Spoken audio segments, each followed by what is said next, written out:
కృష్ణుడి జీవితమే ఒక గొప్ప పాఠం. అలాంటి కృష్ణుడి గురించి ఒక 5 పాయింట్స్ డిస్కస్ చేద్దాం. చూడండి. పుట్టుక నుంచి కురుక్షేత్ర సంగ్రామం దాకా కృష్ణుడి జీవితం మనకు అనేక బోధనలు చేస్తుంది. ఆయన చేసిన బోధనలు ఒక ఎత్తు అయితే ఆయన జీవితం నేర్పే పాఠాలు బోలెడు. కృష్ణ జన్మాష్టమి సందర్భంగా భగవంతుని లీలలు మాత్రమే కాకుండా ఆయన జీవితంలోని కొన్ని విషయాలను, ఆయన బోధనలను కూడా తెలుసుకోవడం చాలా ముఖ్యం. చిన్ని కృష్ణుడిగా చిలిపి చేష్టలతో అలంకరించిన ముద్దు కృష్ణుడే మనల్ని సన్మార్గంలో నడిపించే జీవిత బోధనలు చేసిన కృష్ణ భగవానుడు. ఆయన జీవితమే ఒక పాఠం. పాయింట్ నెంబర్ 1, కృష్ణుడి పుట్టుక. ఆయన జననం కన్నా ముందే సంహారం కోసం పన్నాగాలు జరిగాయి. సొంత మామే పుట్టగానే సంహరించడానికి పథకాలు పన్నాడు. దశావతారాల్లో ఒక అవతారం జననం జైల్లో జరిగింది. అంతఃపురంలో అడుగుల సందడి చేయాల్సిన చిన్ని కృష్ణుడు అర్ధరాత్రి గుట్టు చప్పుడు కాకుండా బోరుమని కురుస్తున్న వానలో, చిమ్మని చీకటిలో చిన్న గ్రామానికి చేర్చబడ్డాడు. సొంత తల్లిదండ్రులకు దూరంగా పెరిగాడు. దేవకి పుత్రుడు యశోద చెంతన చేరాడు. వాసుదేవుడు నందుడి పుత్రుడిగా పెరిగాడు. భూత, భవిష్యత్తు, వర్తమాన కాలాలను తెలుసుకునే శక్తి ఉన్న దాన్ని గురించి దిగులు పడలేదు. స్థాయిని పట్టించుకోలేదు.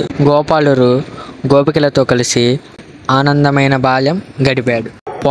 పాయింట్ నెంబర్ 2, స్నేహంలో స్థాయికి తావులేదు. కృష్ణుడి చిన్నప్పటి స్నేహితుడు కూచేలుడు కృష్ణుడిని కలుసుకోవడానికి వస్తాడు.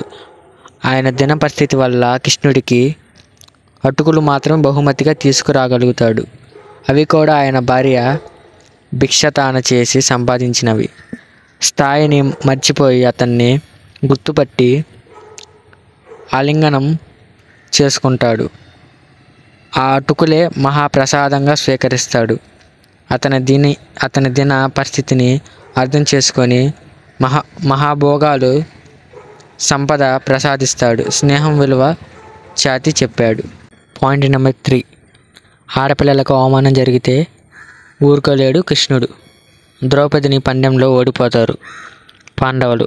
నిండు సభలోనూ ద్రౌపది వస్త్రాపహరణ చేయడానికి కౌరవులు సిద్ధపడతారు. గొప్ప గొప్ప మహామునులు, మహర్షులు, మేధావులు కొలువై ఉన్న ఆ నిండు సభలో ఉన్న ప్రతి ఒక్కరిని తనని కాపాడమని వేడుకుంటుంది ద్రౌపది. ఎవరూ అవమానాస్త్రం అందించలేదు. కృష్ణ అని తలుచుకోగానే నిమిషం ఆలస్యం చేయకుండా ద్రౌపది మానాన్ని కాపాడతాడు కృష్ణుడు. ఆడపిల్లలకు అవమానం జరుగుతుంటే కాపాడకుండా మంచి చెడులు ఆలోచించి లెక్కలు వేసే సమయం కాదని కృష్ణుడు తెలియజెప్పాడు. Point number 4, కొంటెతనం. కొంటె చేస్తాలంటే గుర్తొచ్చే దేవుడు శ్రీకృష్ణుడే. వయసుతో సంబంధం లేకుండా మనలో ఉన్న చిన్న పిల్లాన్ని గుర్తుంచుకోవాలి. వయసుతో పాటు ఆనందం పెరగాలి, కానీ ముఖంపై చిరునవ్వే తగ్గిపోకూడదు. ఏ సందర్భంలోనైనా తన కొంటె చేష్టాలు, మాటలతో అందరినీ నవ్వించడం కృష్ణుడికే సాధ్యమైంది. గోపాలురు నుంచి గోపికల వరకు అందరినీ తన మాటలతో మంత్రముగ్ధుల్ని చేశాడాయన. ముఖం మీద చిరునవ్వు కోల్పోని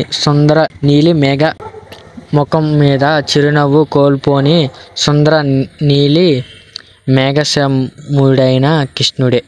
పాయింట్ నెంబర్ 5, ధర్మం వైపే నిలబడాలి. కౌరవులు 100 మంది, పాండవులు 5. బలగం చూసి కౌరవుల పక్షాన చేరలేదు కృష్ణుడు. ధర్మం వైపే పోరాడాలని పాండవులకు అండగా నిలిచాడు. కురుక్షేత్ర సంగ్రామంలో పాండవులకు సన్మార్గాన్ని చూపుతూ అండగా ఉన్నాడు. ఆలోచనలే స్పష్టత ప్రతి ఒక్కరికి ఉండాలి. సందర్భాన్ని, మనుషుల్ని బట్టి మనకున్న ఆలోచనలు, నిర్ణయాలు మారకూడదు. ధర్మ మార్గంలో మాత్రమే విజయాన్ని సాధించగలమని కృష్ణుడు నిరూపించాడు. భాగవతం గురించి 2 పాయింట్లు చూద్దాం. స్కందములు. ప్రథమ స్కందము, ద్వితీయ స్కందము, తృతీయ స్కందము, చతుర్థ స్కందము, పంచమ స్కందము, షష్టమ స్కందము, సప్తమ స్కందము, అష్టమ స్కందము, నవమ స్కందము, దశమ స్కందము, ఏకాదశ స్కందము, ద్వాదశ స్కందము. శ్రీకృష్ణుడు దశావతారములు.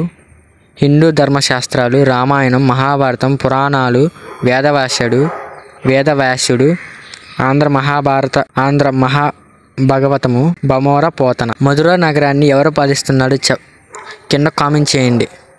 తెలియని వాళ్ళు కామెంట్ బాక్స్లో చూడండి, నేను అక్కడ రాసి పెట్టుంటా. ఇంకా ఇలాంటి విషయాలు తెలుసుకోవాలని ఉంటే లైక్ అండ్ సబ్స్క్రైబ్ చేయండి ఫ్రెండ్స్.